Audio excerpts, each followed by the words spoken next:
Representative Joe Atkins chairs the MNsure Legislative Oversight Committee. He's here to talk about this latest hearing. Thanks for your time. We appreciate it. You bet. Happy to be here. So, Mr. Chair, let's begin with we heard a lot of different information in this latest hearing.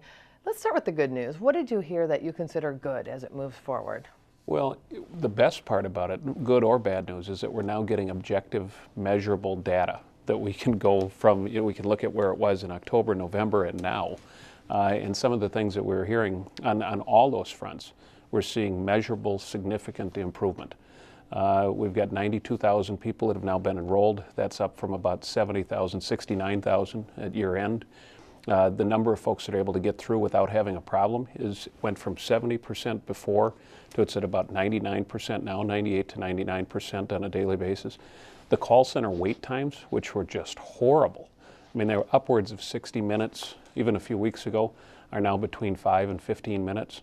Mr. Leitz, the interim CEO who came on, talked about the error rate, in terms of the number of times people would encounter a problem on the website, was 17% before it literally just 6, 7, 8 weeks ago, is now down to between 4 and 5%. Still not acceptable, but definitely moving in the right direction.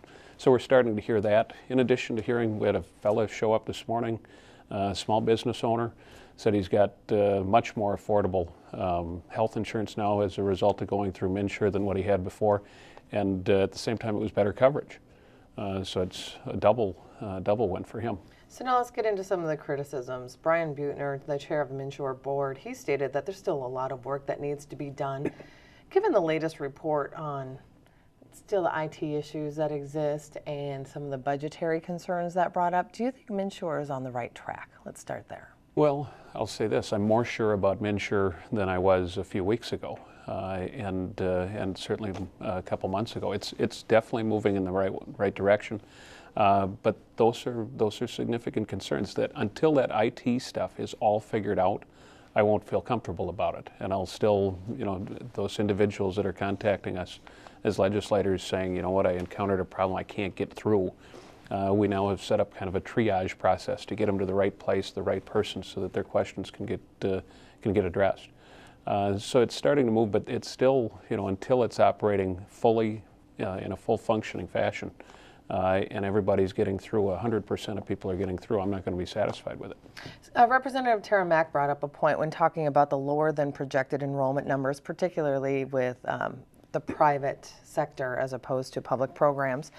She asks, state out, is this expectation of the projected numbers something that needs to be readjusted? Is that something that needs to be reexamined in your opinion at this time? It's really, and I think Tara would agree, I think it's probably a little too early to adjust it at this point. Those technical problems that were encountered in the call center issues put it in a position where it's a little hard to say whether or not those numbers are correct or not.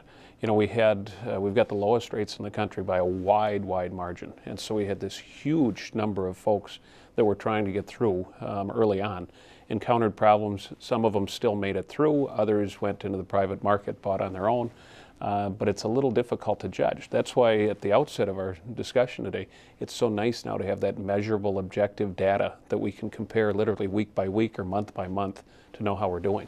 The next deadline is coming up March 31st when people need to have insurance. Now, based on what you heard today, what kind of experience do you think those folks are going to have when they go onto the MNsure website? Are you feeling optimistic that they're going to be able to get coverage on time without a lot of frustration? Well, I'm keeping my fingers crossed. We heard only good things today. They talked about they've added now 100 people to the call center, 50 who literally started today. Another 50 that are in training and will start on the 19th of February. With the aim being to bring those call center wait times down. Folks are starting to move through the website, upwards of 98 or 98%, 98, 99%, I think is what Mr. Leitz indicated, are now getting through without any obstructions, being able to successfully enroll.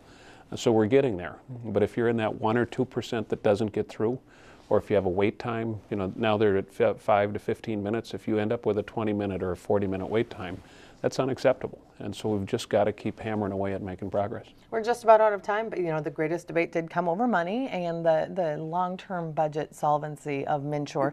Do you anticipate, with 2014, the session rolling in shortly, do you anticipate MNsure coming to you asking for more money or any other legislation that could help correct certain measures? Absolutely not. I don't think we're in a position at this point to even be talking about them needing more money. The premium withhold, the money that came in through the grant from the federal government should be enough to get them through. Okay, Representative Joe Atkins, thanks for your time. We appreciate it. You bet.